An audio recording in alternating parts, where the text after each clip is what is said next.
Bastou Jair Bolsonaro ontem dizer que eu e a Michelle seremos bons presidenciáveis. Quem seria o nome caso a sua inelegibilidade não seja revertida até 2026? O senhor citou alguns nomes, citou o nome dos seus filhos, Flávio Eduardo Bolsonaro, também da sua mulher Michelle Bolsonaro. Que hoje amanhecemos com mais um vazamento para a imprensa de um inquérito comandado por Alexandre de Moraes, nos relacionando com esse fantasioso golpe de 8 de janeiro de 2023. Essa investigação sobre suposto golpe não ocorre num juizado de primeira instância, mas sim na Suprema Corte, sob o comando do ministro Alexandre de Moraes.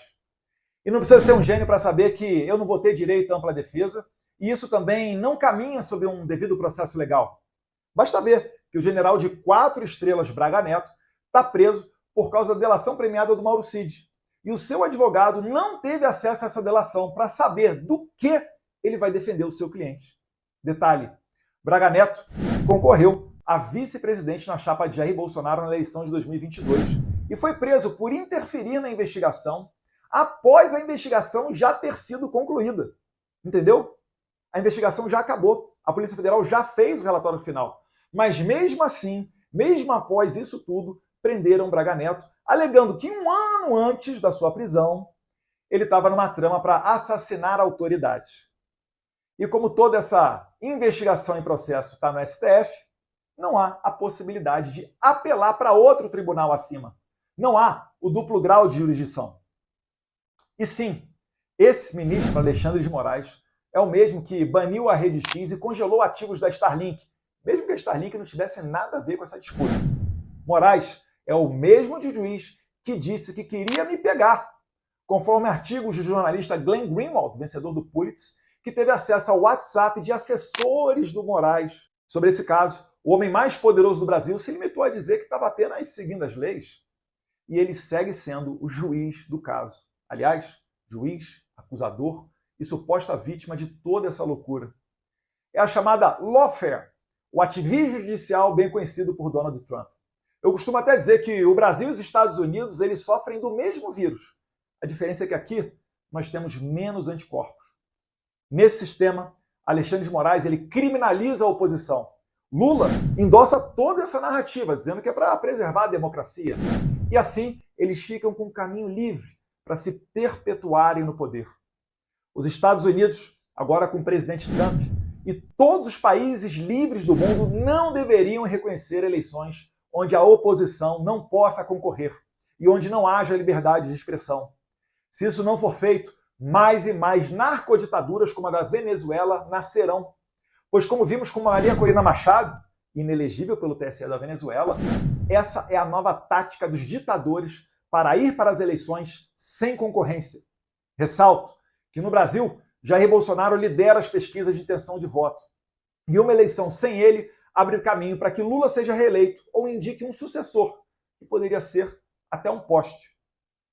Falando especificamente agora sobre Estados Unidos da América, eu me dirijo ao presidente Donald J. Trump, pessoa que o establishment brasileiro odeia, pois está sendo claro que ele não continuará usando dinheiro do pagador de impostos americano para financiar a censura, tal qual a atual embaixadora dos Estados Unidos no Brasil, Elizabeth Bagley, fez, por exemplo, dando R$170 mil para a instituição de Felipe Neto, pessoa que chama os Estados Unidos de país imperialista e genocida, além de hastear a bandeira americana ao lado da bandeira LGBT.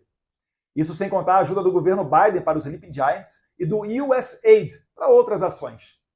É necessário que os Estados Unidos resgatem a sua tradição de exportadores de liberdade e virem esta página sombria da sua história também diante da comunidade internacional. É urgente retirar a atual embaixadora do Brasil e drenar esse pântano.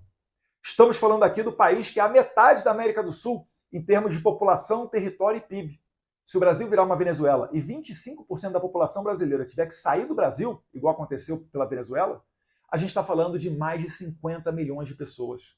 Isso faria com que a diáspora venezuelana, que já é a maior crise migratória de toda a história da América Latina, virasse um conto de fadas, perto do que seria a brasileira.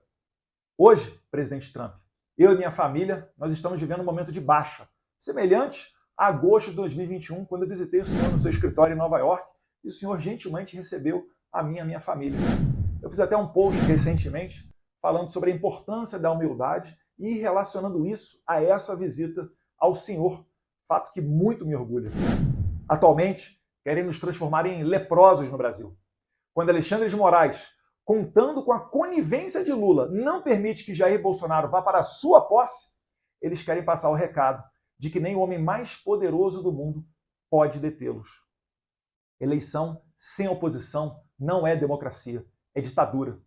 Quando meu pai, líder das pesquisas, sai nas ruas, todos param para rapidamente formar uma multidão, se aglomerar e pedir uma foto. Assim como o senhor. Pouco importa o que a velha imprensa diga, a realidade se impõe. O povo ama vocês, porque vocês são líderes natos, não são políticos padrão que pensam 1000 vezes antes de falar, com medo do politicamente correto, cancelamento ou lawfare. Obviamente, o Alexandre de Moraes pode me prender a qualquer momento. Não por corrupção ou algum crime, pois como expôs o jornalista Glenn Greenwald, a sua equipe, na falta do que me acusar, queriam me prender por eu segurar uma bandeira do blog argentino La Derecha Diário, cujo dono fez críticas ao processo eleitoral brasileiro em 2022. E esse seria o ensejo para me relacionar a ele e, como se tivéssemos uma trama internacional para destruir a maravilhosa democracia brasileira, assim me prender. Hoje no Brasil, o deputado Daniel Silveira está preso, condenado a quase 9 anos de cadeia por fazer um vídeo criticando a Suprema Corte. Ainda que à época o presidente Bolsonaro tenha dado perdão presidencial a ele, a Suprema Corte esperou de maneira covarde até 2023. E quando Jair Bolsonaro não era mais presidente, anulou, pela primeira vez na história do Brasil, um perdão presidencial, dizendo que ele feria o princípio da moralidade, já que Bolsonaro conhecia Daniel Silveira. Eu e mais outros deputados, como Cabo Gilberto e Marcel Van Hatten, estivemos debaixo de investigação da Polícia Federal, vejam vocês, porque discursamos dentro do Congresso brasileiro criticando o delegado federal Fábio Schor, que é o chefe do destacamento da Polícia Federal sob o comando de Alexandre de Moraes, num trabalho muito semelhante ao da Stasi de Hitler.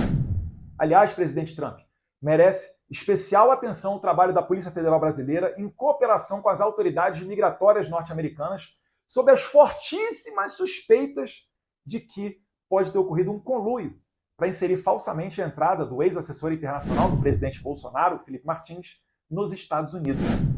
Essa falsa entrada foi usada por Alexandre de Moraes para prender Felipe Martins por mais de 6 meses, num conluio que se estende até mesmo para a imprensa, pois o jornalista Guilherme Amado consultou, talvez ilegalmente, o número do passaporte de Felipe Martins para ver se ele entrou ou não nos Estados Unidos pelo site do CBP, o que ensejou, o Guilherme Amado a publicar essa matéria de jornal e serviu para Moraes justificar a prisão do Felipe Martins.